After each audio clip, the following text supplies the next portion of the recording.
Hello મિત્રો, હું CA Mihir Shah છું અને આ પ્રેઝન્ટેશનમાં અમે એક એવા પ્રશ્નની તપાસ કરીએ છીએ જે સપાટી પર સૈન્ય વૃત્તિની જેમ લાગે છે, પરંતુ વાસ્તવમાં તે નીચે વધુ મોટું છે. શું યુનાઇટેડ સ્ટેટ્સ અને ઈરાન વચ્ચેનો તણાવ માત્ર એક બીજું ભૂગોળીય તણાવ છે, અથવા તે એક વધુ મોટા આર્થિક વાર્તાનો ભાગ છે? હું જે મુખ્ય વિચાર શેર કરવા માંગુ છું તે સરળ છે. અમે માત્ર સૌથી વધુ ઊંચા હેડલાઇન્સ પર પ્રતિસાદ આપવા માટે ખર્ચ કરી શકતા નથી. જે કંઈ થઈ રહ્યું છે તે સાચે સમજવા માટે અમારે અવાજની નીચે જોવું અને સંઘર્ષને આકાર આપતા ઊંડા આર્થિક, વ્યૂહાત્મક અને રાજકીય શક્તિઓનો અભ્યાસ કરવું જોઈએ. વિચારો. આ વિવાદને સમજવા માટે પ્રથમ આપણે સંકેતને અવાજથી અલગ કરવું પડશે. જે આપણે સામાન્ય રીતે જોયું છે તે છે નાટકીય હેડલાઇન્સ, સૈન્ય ધમકીઓ, તાત્કાલિક સમાચાર એલર્ટ અને જાહેર નિવેદનો. પરંતુ આપણે ઘણીવાર ચૂકી જઈએ છીએ કે ઘણા વિવાદો જાહેર દ્રષ્ટિમાં ઉકેલાતા નથી. તેઓ દબાણ, વાટાઘાટ, રોકાણ અને બેક ચેનલ કૂટનીતિ દ્વારા આકારિત થાય છે. યુનાઇટેડ સ્ટેટ્સ અને ઈરાન વચ્ચેનો વાસ્તવિક સ્પર્ધા માત્ર બોમ્બ અથવા મિસાઇલ વિશે નથી. તે પણ પ્રતિબંધો, પ્રભાવ, ઊર્જા માર્ગો, પ્રદેશીય શક્તિ અને નાણાકીય પ્રણાલીઓ પર નિયંત્રણ વિશે છે. ત્યાં જ ઊંડો સંકેત છુપાયેલો છે. આ સંઘર્ષ ગઈકાલે શરૂ થયો નથી. આનો લાંબો અને જટિલ ઇતિહાસ છે. જો આપણે પાછા જોઈએ તો ઘણા મહત્વપૂર્ણ ઘટનાઓએ આજના તણાવ માટે આધારભૂત બનાવ્યું. 1953માં યુનાઇટેડ સ્ટેટ્સ અને યુનાઇટેડ કિંગડમે ઈરાને તેના તેલ ઉદ્યોગને રાષ્ટ્રીયકરણ કર્યા પછી એક કૂપને સહારો આપ્યો. આ ઘટના ઊંડા એન્ટી અમેરિકન અવિશ્વાસના બીજ વાવ્યા. ત્યારબાદ 1979ની ઈરાની ક્રાંતિ, બંદીગૃહ સંકટ, ઈરાન ઇરાક યુદ્ધ અને પર્શિયન ખાડીમાં ટેન્કર યુદ્ધ આવ્યું. દરેક ઘટના સંઘર્ષને વધારતી ગઈ, જ્યારે સાથે સાથે એ પણ સાબિત કરતી ગઈ કે મોટા સંકટો અંતે વાટાઘાટ દ્વારા સમાપ્ત થાય છે. ઇતિહાસ અમને એક શક્તિશાળી પાઠ શીખવે છે. આ તણાવ નવા નથી. આ લાંબા અને પુનરાવર્તિત ભૂગોળીય ચક્રનો ભાગ છે. આ સ્લાઇડ એક મહત્વપૂર્ણ પ્રશ્ન ઉઠાવે છે. શું વર્તમાન ઉછાળો શાસન બદલાવ તરફ સંકેત આપી રહ્યો છે? અથવા શું તે લાંબા દબાણ અભિયાનમાં બીજું તબક્કું છે? 2006મી પરમાણુ પ્રતિબંધોનો યુગ યુનાઇટેડ સ્ટેટ્સ ઈરાન સંબંધને વ્યાખ્યાયિત કરે છે. ઈરાને તેલની નિકાસ, બેન્કિંગ પ્રવેશ, વેપાર વસૂલાત અને ટેકનોલોજી પ્રવેશ પર પ્રતિબંધોનો સામનો કર્યો છે.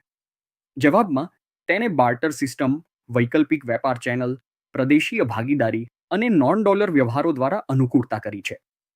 નિશાન બનાવવાની હત્યાઓ અને સૈનિક પ્રતિસાદ જેવા ઘટનાઓએ તણાવને વધાર્યું છે. પરંતુ તેમણે આ પણ દર્શાવ્યું છે કે સામનો માત્ર સૈનિક નથી.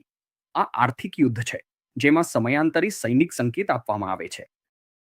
જ્યારે અમે સંયુક્ત રાજ્ય અને ઈરાનને સીધા સરખાવીએ છીએ, ત્યારે અસંતુલન સ્પષ્ટ છે. સંયુક્ત રાજ્ય એક વૈશ્વિક સુપર પાવર છે, જેમાં વિશાળ અર્થતંત્ર, રિઝર્વ કરન્સી સ્થિતિ, ઊંડા નાણાકીય બજારો અને વિશ્વની સૌથી અદ્યતન સૈન્ય પહોંચ છે. ઈરાન તુલનામાં આર્થિક કદ અને નાણાકીય એક્સેસમાં ઘણું નાનું છે અને તે પ્રતિબંધો હેઠળ કાર્ય કરે છે. તેથી જો અંતર આટલું વિશાળ છે, તો આગામી તર્કસંગત પ્રશ્ન છે, એક નાનો દેશ કેવી રીતે જીવંત રહે, વિરોધ કરે અને હજુ પણ વ્યૂહાત્મક રીતે સંબંધિત રહે? આ જ છે જે આગામી સ્લાઇડ સમજવામાં મદદ કરે છે. એક નાનો દેશ દરેક શ્રેણીમાં એક સુપર પાવર સાથે મેળ ખાવાની જરૂર નથી. તેના બદલે તે અસમાન લાભો શોધે છે.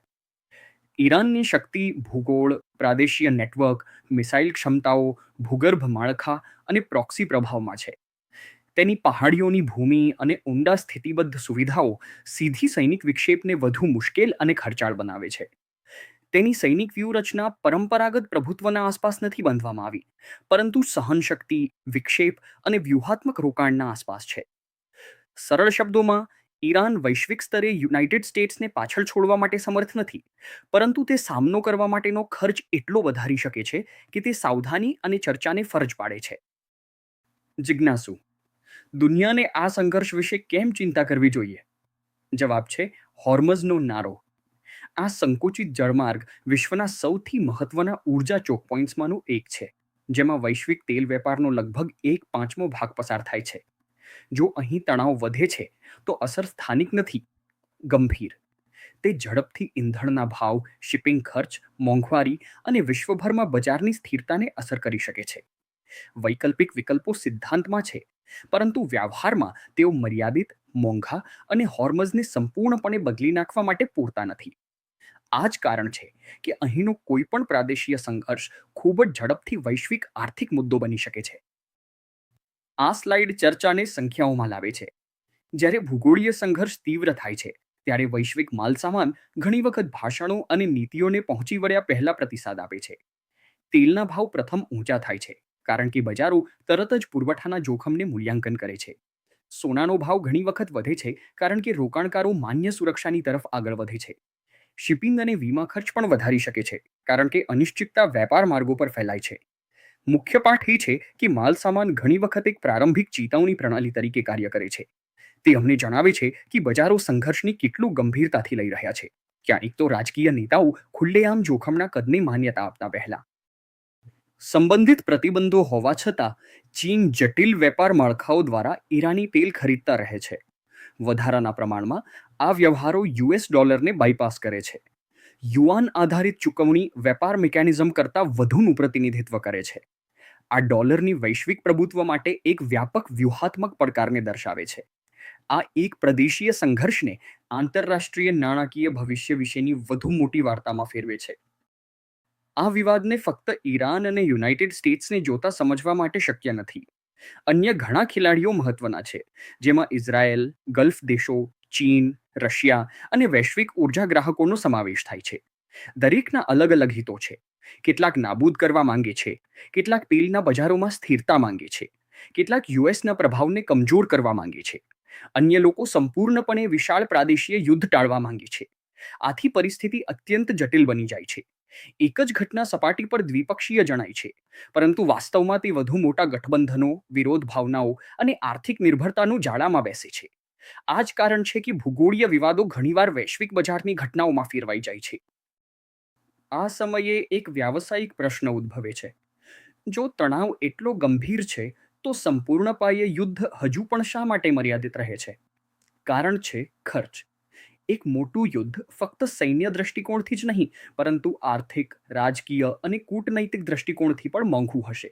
તે ઊર્જા બજારોને અસ્થિર કરી શકે છે, મહંગાઈને પ્રેરણા આપી શકે છે, રાજકીય વિશ્વસનીયતાને નુકસાન પહોંચાડી શકે છે અને અનિશ્ચિત પ્રદેશીય પરિણામો સર્જી શકે છે. બંને પક્ષો આને સમજે છે. તેથી જ અમે ઘણીવાર અવિરત વધારાની જગ્યાએ સંતુલિત ક્રિયા જોતા છીએ. આ પેટર્ન છે દબાણ, પ્રતિસાદ, સંકેત, રોકાણ અને પછી ઔપચારિક અથવા અનૌપચારિક ચેનલ દ્વારા નવીનીકૃત વાટાઘાટ. આ સ્લાઇડ ડોનાલ્ડ ટ્રમ્પ અને ઈરાન સાથેના તેમના વ્યવહારની શૈલી પર કેન્દ્રિત છે. ટ્રમ્પનો અભિગમ ઘણીવાર જાહેરમાં મહત્તમ દબાણને ખાનગીમાં વ્યૂહાત્મક લવચિકતાના સાથે જોડે છે. તેમના સંચાર શૈલી સીધી, આક્રમક અને હેડલાઇન ચાલિત છે, પરંતુ તેનો અર્થ એ નથી કે તેઓ સંપૂર્ણ યુદ્ધને પ્રાથમિકતા આપે છે. રાજકીય સંદેશાવ્યવહાર, ઘરેલું દ્રષ્ટિકોણ અને મોલતાની વ્યૂહરચનાઓ બધા ભૂમિકા ભજવે છે. જાહેરમાં મજબૂત ભાષા પ્રભુત્વ દર્શાવે છે, પરંતુ પછાત મધ્યસ્થો દ્વારા કૂટનીતિ કાર્ય હજુ પણ સક્રિય રહી શકે છે. તેથી જ્યારે અમે રાજકીય નિવેદનોને વ્યાખ્યાયિત કરીએ છીએ, ત્યારે અમારે દરેક જાહેર ધમકીને ખાતરી આપેલ નીતિ પરિણામ તરીકે માનવું જોઈએ નહીં. ક્યારેક તે દબાણ હોય છે, ગંતવ્ય નહીં.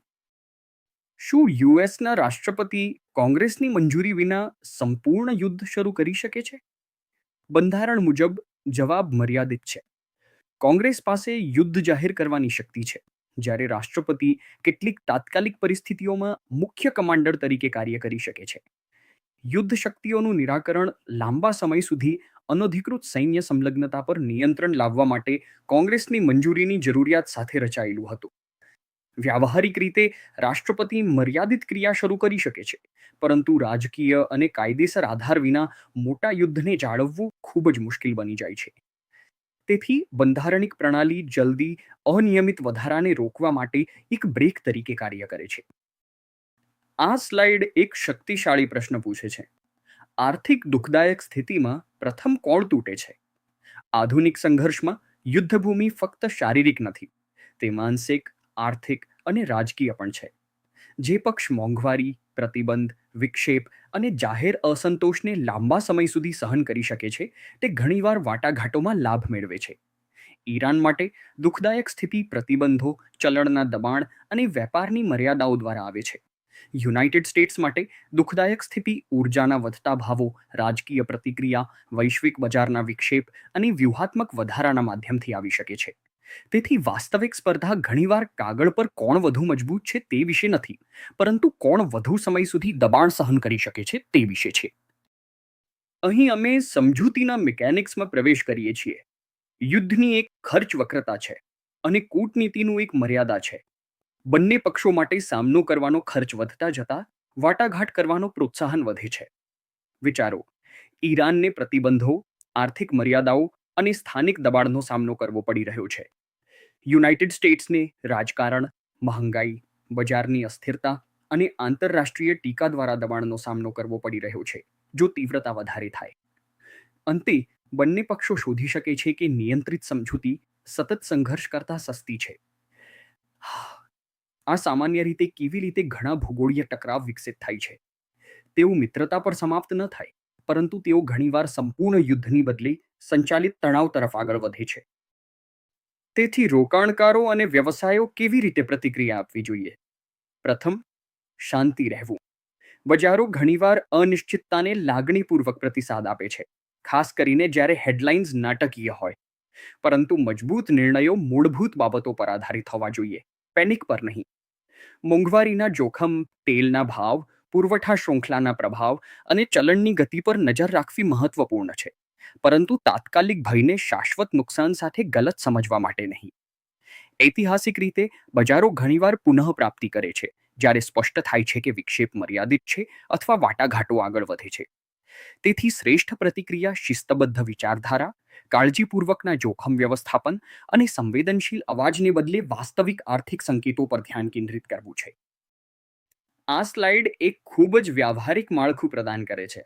ઉછાળાના અને ઘટાડાના સાચા સંકેતોને ટ્રેક કરો. જો વૈશ્વિક શેર બજારો તીવ્ર અને સતત ઘટે છે, જો ઊર્જાના ભાવ વધતા રહે છે, જો શિપિંગ માર્ગોમાં વિક્ષેપ થાય છે અને જો સલામત સ્થળની માંગ વધે છે, તો તે સંકેતો હોઈ શકે છે કે સંઘર્ષનો જોખમ વધી રહ્યો છે. બીજી બાજુ, જો બજારો સ્થિર થાય છે, તેલના ભાવ ઠંડા થાય છે, કૂટનૈતિક પ્રવૃત્તિ વધે છે અને વ્યાપારના માર્ગો કાર્યક્ષમ રહે છે, તો તે ઘટાડાનું સૂચક છે. આ અવિશ્વસનીય સમયમાં અમારી જરૂર છે તે મુખ્ય કૌશલ્ય છે. માત્ર ઘટનાઓને જોવું નહીં, પરંતુ કયા સંકેતો ભયને પ્રતિબિંબિત કરે છે અને કયા વાસ્તવિક ઢાંચાકીય તાણને દર્શાવે છે તે વ્યાખ્યાયિત કરવું. યુએસ ઈરાન સંઘર્ષ એકલતામાં નથી. આ વૈશ્વિક નબળાઈઓના વ્યાપક જાળાનો ભાગ છે. પેટ્રોડોલર ડીલિંકિંગનો ડર, પેન્ડેમિકના જોખમો, વધતી સંસદીય દેવું, જાપાન યેન કેરી ટ્રેડનું ઉલટાવું અને ચીન અને તાઇવાન વચ્ચેના તણાવ, ભારત અને પાકિસ્તાનની સરહદ પરનો ઘર્ષણ. એક ક્ષેત્રમાં એક આંચકું ઝડપથી વિશ્વમાં પ્રસરી શકે છે. આ સમજવા વિશે છે કે વૈશ્વિક પ્રણાલી કેવી રીતે પરસ્પર જોડાયેલ અને સંવેદનશીલ બની ગઈ છે. એક આંચકું હવે ક્યારેય એક જ જગ્યાએ રહેતું નથી. સારાંશ રૂપે મુખ્ય સંદેશો આ છે: હેડલાઇન્સથી આગળ રહો. એક અવાજી દુનિયામાં વાસ્તવિક સમજણ રચના, પ્રોત્સાહનો અને આર્થિક વાસ્તવિકતા પર ધ્યાન કેન્દ્રિત કરીને આવે છે. નવો વિકાસ સાંભળીને ભાવનાત્મક રીતે પ્રતિસાદ આપવાથી નહીં. જો આપણે સાચા સંકેતોને ઓળખવામાં શીખીએ, તો અમે રોકાણકારો, વ્યવસાયના નેતાઓ અને જાણકાર નાગરિકો તરીકે વધુ સારી નિર્ણયો લઈ શકીએ છીએ. સાંભળવા માટે આભાર, અને જો તમને આ ઉપયોગી લાગ્યું તો કૃપા કરીને લાઇક અને સબસ્ક્રાઇબ બટન દબાવો અને ટેક્સબાઇટ વોટ્સએપ ચેનલ દ્વારા વધુ વ્યવહારિક જ્ઞાન માટે જોડાયેલા રહો, જે ટેક્સેશન, નાણાં, અર્થશાસ્ત્ર અને વૈશ્વિક ઘટનાઓ અંગે સીએ મિહિર શાહ દ્વારા આપવામાં આવે છે.